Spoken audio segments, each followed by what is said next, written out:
If you're searching for a powerful recip saw with virtually no kickback, then don't go anywhere. This one's for you.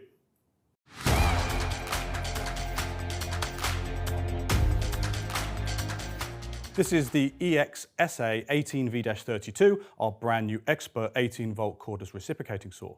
Ideal if you're into carpentry, maybe you're into foundation and stone, joiner, or maybe you're a roofer.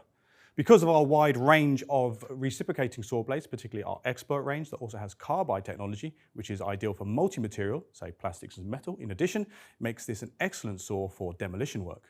When it comes to the naming structure of this particular product, the EXSA18V-32, the EX means that this is an expert level product. The SA refers to the German translation for sabre saw or recip saw. The 18V obviously refers to the fact that this is an 18-volt product.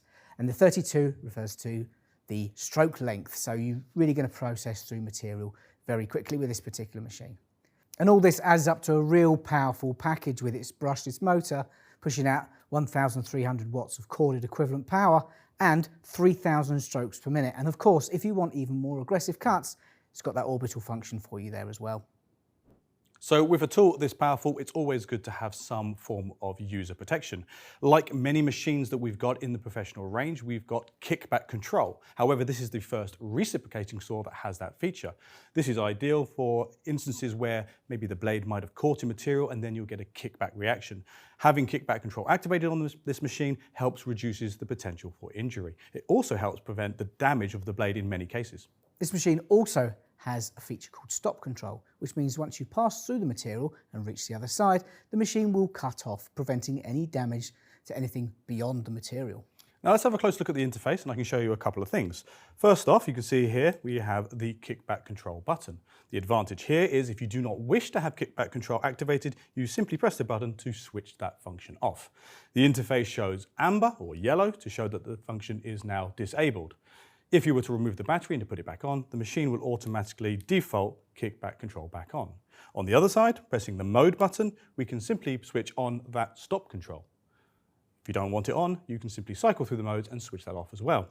Finally, you have an additional mode here of the adaptive speed control, which is basically like a slow start for the machine, making it more accurate when starting cuts.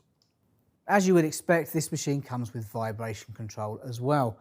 So within the gearbox, we have the active vibration control by use of a counterweight, and on the rear handle here, we have the passive vibration control as we have a decoupled handle.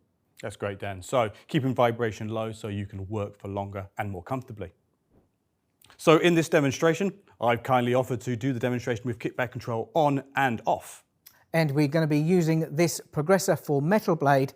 Now this is quite a thin blade, and the reason why we've chosen this is to help protect Chris when we come to demonstrating it with the kickback control switched off. First part of the demonstration here is going to be carried out with the kickback control switched on. As you can see, when the blade pinches, the machine's kickback control activates and the interface now flashes red. In this second test, we've switched the kickback control off. As you can see, the machine continues to run and the blade now is completely broken. So as you saw in that demonstration, with the kickback control engaged, the machine simply switched off when the blade got pinched. However, with it deactivated, you saw a massive difference. We've got two examples here. You can see where the blade got bent, potentially meaning this blade is no longer any use. However, you can see in another example here where the blade is almost bent completely double and you can see it's broken off. The bit's still in the machine, isn't it, Danny? Yes, you can see from the front of the machine here, it's actually snapped off flush with the tool holder. And this makes it an absolute nightmare to remove what's left of the actual blade from the machine. And the downtime that you could have from this, maybe even in worst case scenario, sending it away for repair, yeah, absolute nightmare. So let's have a closer look at the machine in greater detail. The first thing I want to show you is the simple speed selection wheel on the front, easy to access when wearing gloves. If I show you the front of the machine, when the machine is activated, you can see there's a nice little LED on the front there. So when you're in dim or dark conditions, you can always see what you're working with. When it comes to blade change, we've made it, as always, as simple as ever. On the front, on this little red thing that we like to call the thumb wing, means you can tool-free change blades without any problems, especially when using gloves. Simply depress or rotate the wheel and place the blade in, give it a quick check to lock it in, and there you are. The actual red material here helps with the mitigation of heat buildup. And obviously when you're in application, the blade will warm or get quite hot to the touch. So again, to remove the blade, simply depress the thumb wing, and let the blade fall out. Now, when it comes to ergonomics, the rear handle has been specifically designed to be held in different positions. So you've got the standard position here, and from an upper position, if you're working below the knee, you can easily access this switch, even to saw down basically to the ground. No exception with the front section of the machine as well. This has been designed to be held in many different aspects to allow you to utilise this machine in the toughest of positions. When it comes to battery compatibility, as you can imagine, this machine is fully compatible with the entire range of professional 18-volt lithium-ion batteries. For this particular machine, we would always recommend running an expert battery. In this particular case, to get the best balance between both performance and runtime, we would always run and recommend the expert 8 amp hour battery. So in summary, we have superior power thanks to that 1300 watts of corded equivalent performance, 32mm stroke length, and 3000 SPM.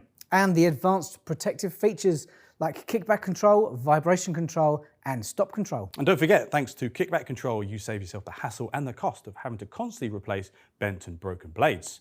If you like this video, and also in particular, if you really enjoyed the thumb wing, feel free to like and subscribe. And leave your comments below. Outtakes. This is quite a thin blade, but the reason why we're doing this is to help prevent Chris when we switch the kickback off. Help prevent, did I say prevent Chris? Yes. Help prevent. Help prevent Chris, yeah. So, for this demo, we have... I've waved my arm like an idiot. Whoa. Okay, start again. I think I need to turn my brain off. First part of the demonstration here is going to be with the kickback control switched off. On. Damn it. Teamwork. Is that right? And what we like to call the thumb wing.